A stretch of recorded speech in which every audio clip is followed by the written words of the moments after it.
오늘 오전에 창세기 37장 1절로 11절을 통하여 요셉에 관한 기사를 통하여 말씀을 살펴보았습니다.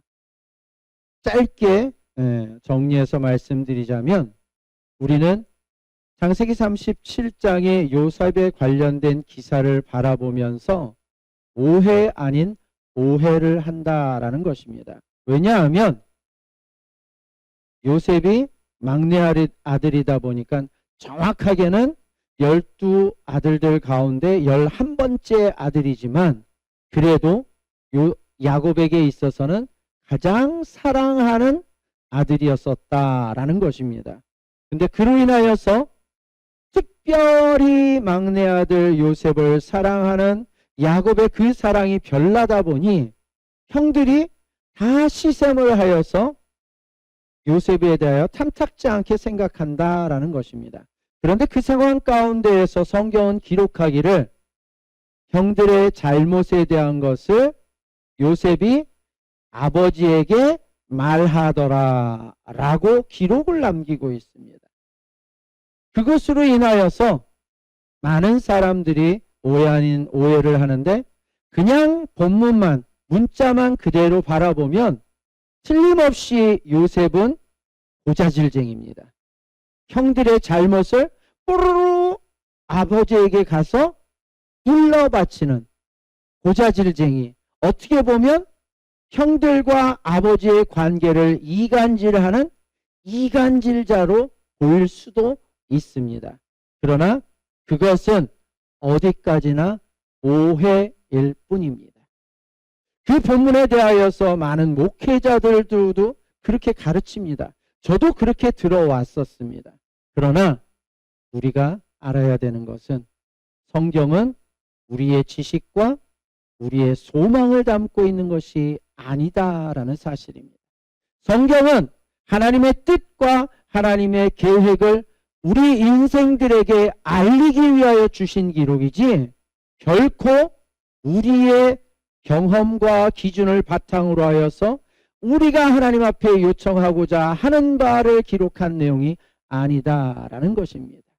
그래서 그 본문을 바라볼 때에 예수님의 삶과 견주어 봐야 된다라는 것입니다. 예수님이 하나님의 아들이십니다. 대놓고 세상에 와서 나는 하나님의 아들이다, 나는 하나님과 동등되다 라고 얘기하심으로 인하여 예수님은 신을 모독했다, 참남하다 라는 이유로 죽음의 자리로 내몰리게 됩니다. 심지어 그는 안식일을 범하며 안식일은 전통이요 모세를 통한 하나님의 말씀임에도 불구하고 안식일날 일하지 말라 그랬는데 일을 했다라는 이유로 바리새인들과 제사장들에게 미움을 삽니다. 그것으로 그치지 아니하고 예수님은 성전을 정화시키기 위하여 성전에 들어가서 성전에서 매매하는 사람들을, 상인들을 다 내몰아 버립니다. 어느 것 하나 밉상이지 않은 구석이 없어요. 근데 요셉도 그렇다라는 거예요. 요셉이 형들의 잘못을 아비에게 고하더라 말하더라 라는 이것을 단순한 우리말 한글 문장 단어로 살펴보면 영락없이 이간질쟁이요 고자질쟁이입니다. 그러나 잘못이라는 이 단어를 살펴보면 전혀 그렇지 않다라는 거예요. 이 잘못이라는 단어는 악행, 악한 행동을 행하는 것을 이야기를 하고 말하더라라는 것은 한 번을 전달하는 것이 아니라 끊임없이 계속해서 전달을 하고 있는 상황을 이야기하고 있는 것입니다. 그 단어가 가지고 있는 의미를 통하여 추론하건대 야곱의 아들들 요셉의 형들은 끊임없이 악을 저지르고 있었다라는 것입니다.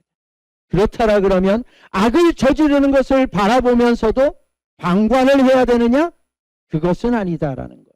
성경은 분명히 이야기하기를 내가 거룩하니 너희도 거룩하라 라고 말씀을 하고 계시기에 우리는 하나님의 그 거룩함에 의하여서 구별된 삶을 살아야 되고 분리된 모습이 있어야 된다라는 것입니다. 무엇에서?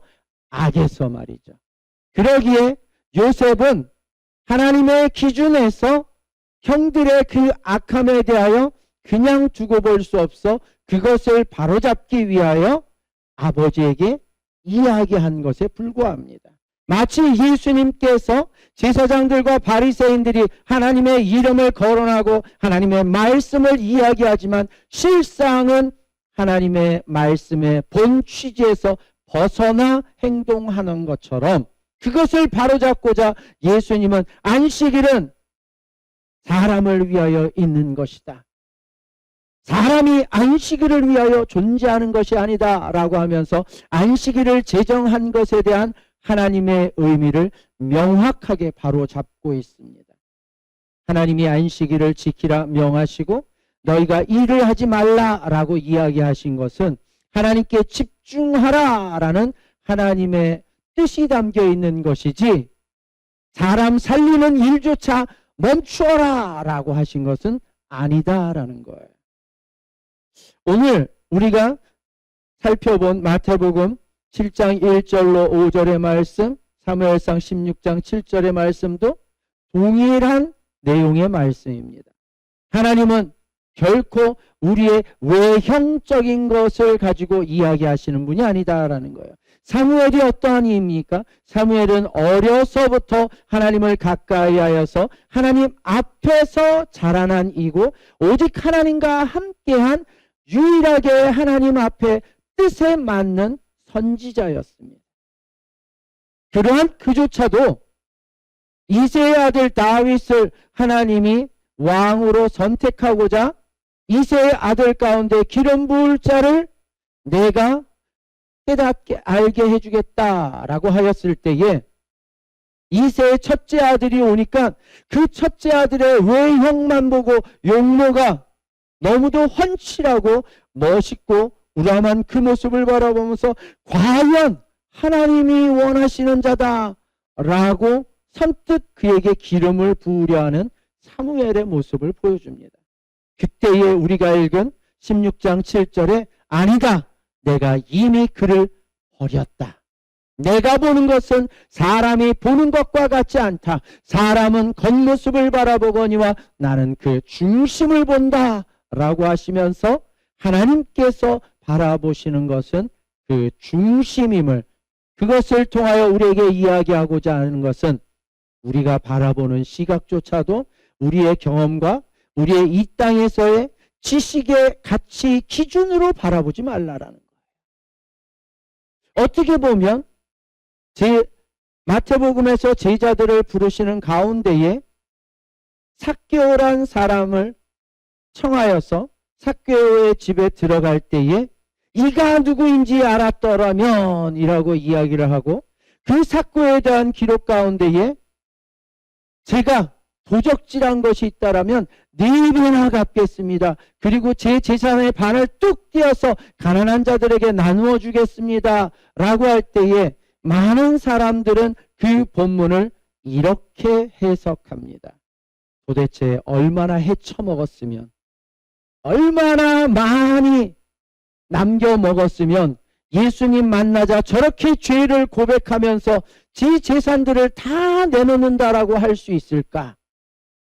그런데 예수님은 시작부터 내가 오늘 네 집에 유하여야 하겠다라고 하고 예수님을 반겨 맞는 모습을 바라보면서 이도 하나님의 자녀다라고 아브라함의 자손이다라고 하면서 인정을 해줍니다. 알아야 될 것은 독일 나치들이 그렇게 유태인들을 학살하는 가운데에 쉰들러 리스트라고 해서 여러분들이 영화를 보셨을 겁니다. 나치에 합류해서 유태인들을 죽이는데 앞장섰던 한 사람입니다. 그러나 그를 통하여 나중에 알게 된 것은 수많은 유대인들이 목숨을 건졌다라는 것. 우리나라 일제시대 때도 마찬가지입니다. 일제식민지 하에서 일본 순경들로 인하여서 어마어마하게 우리나라 많은 사람들이 붙잡혀갔거나 혹은 고문당하거나 죽임을 당하였습니다. 그런데 그 반대의 경우도 있었다라는 것입니다. 순경들에 의하여서 의병들이 숨김을 받기도 하였고요. 그리고 고문당하다가 죽음에 이르는 사람들을 몰래 뒤로 빼서 치료해준 그러한 이들도 있었다라는 기록들이 있습니다. 그리고 성경에 보면 예수님 앞에 나와서 자신의 하인의 병을 고쳐달라라고 한 백부장의 이야기도 있습니다. 그는 이방인입니다. 그는 로마의 군병으로서 이스라엘을 통치하고자 온 사람입니다. 저가 얼마나 많은 사람들을 괴롭혔을까? 저가 얼마나 많은 사람의 것을 착취하였을까? 오해할 수도 있습니다. 그러나 실상은 그를 변호하는 사람들의 이야기를 보건대 그가 이스라엘 민족을 사랑할 뿐만이 아니라 더 나아가서 그들을 위하여 회당을 지어주었다라고 성경은 기록을 남기고 있습니다. 우리는 겉모습만 바라봅니다. 그의 삶의 위치만 확인을 합니다. 아! 저기 있으니 저 사람은 악행했을 거야. 아! 저기 있으니 저 사람은 분명히 사람들을 못살게 굴었을 거야. 라는 편견을 가지고 있다라는 것입니다. 그러나 우리는 그렇게 육신의 눈으로 우리가 들은 지식과 경험을 통하여 판단하지만 하나님은 결코 그렇지 않으시다라는 것입니다.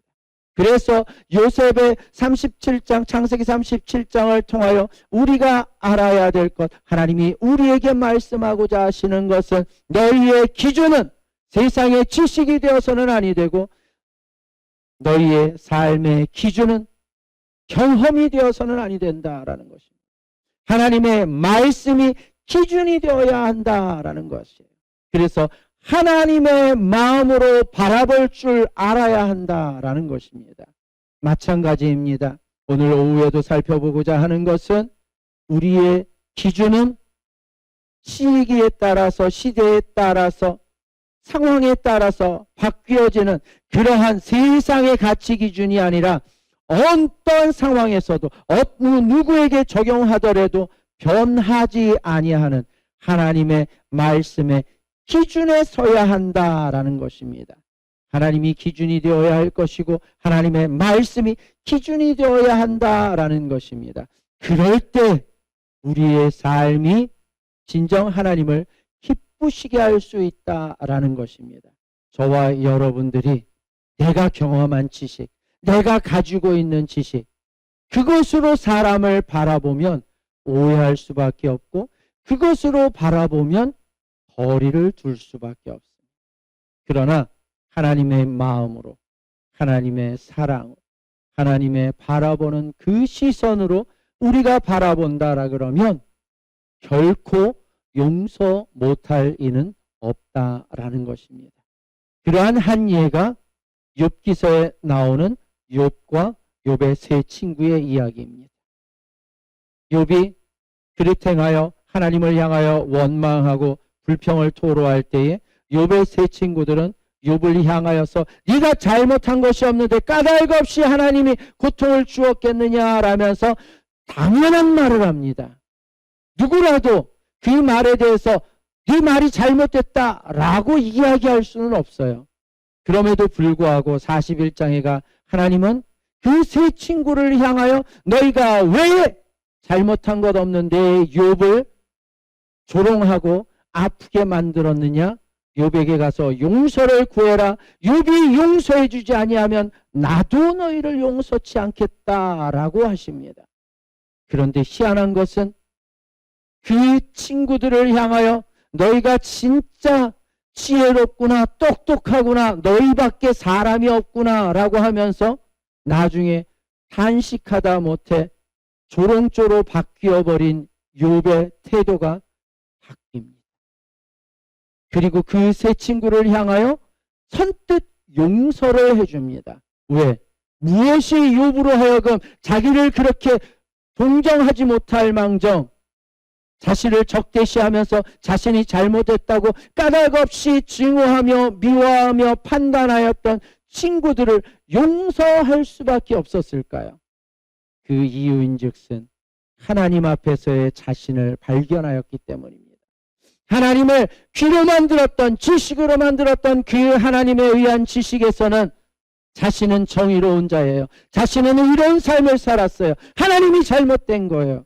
그러나 그 하나님을 만나고 나니 자신이 얼마나 죄인인지, 얼마나 티끌보다 못한 존재인지를 깨닫게 되었다라는 거예요. 그러고 나니 그러한 자신이 친구들을 향하여서 공격한다, 멸시한다, 비방한다, 있을 수가 없는 일이다라는 거예요. 나도 잘못한데, 나도 죄인인데, 오늘 마태복음에 이르는 것처럼 너도 죄가 있고 네 안에 더 큰 허물이 있음에 왜 그것을 발견치 못하고 타인의 눈에 있는 것만 바라보며 빼려고 하느냐라고 하였던 말씀처럼 욥이 그것을 깨닫게 되었다라는 거예요. 그러므로 인하여서 욥이 용서를 하게 되었다라는 것입니다.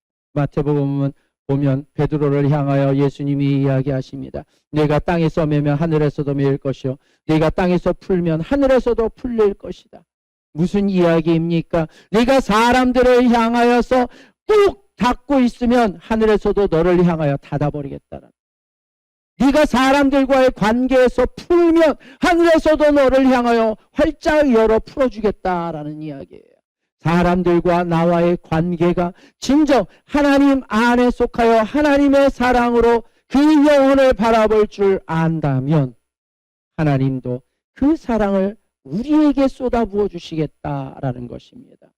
저와 여러분, 요셉의 이야기나 베드로를 향한 이야기나 요한 1서 4장에 나오는 너희가 하나님 안에 거하였다라면 하나님의 사람이라면 응당 보이는 형제에게 사랑을 베풀어야 할 것이다 라는 말씀이나 모든 것들이 동일한 말씀입니다. 겉을 바라보지 말고 속을 바라보아라. 너희의 기준으로 바라보지 말고 하나님의 기준으로 대하여라. 그것이 오늘 우리를 향한 하나님의 말씀입니다. 하나님의 그 기준에 의하여 우리가 행동하고 관계를 형성한다라 그러면 회복 못할 관계가 없다라는 것입니다. 저와 여러분, 하나님의 마음으로 바라봅시다. 하나님의 마음으로 그 영혼을 바라본다라 그러면 우리를 향한 하나님의 그 사랑을 깨닫게 될 것입니다.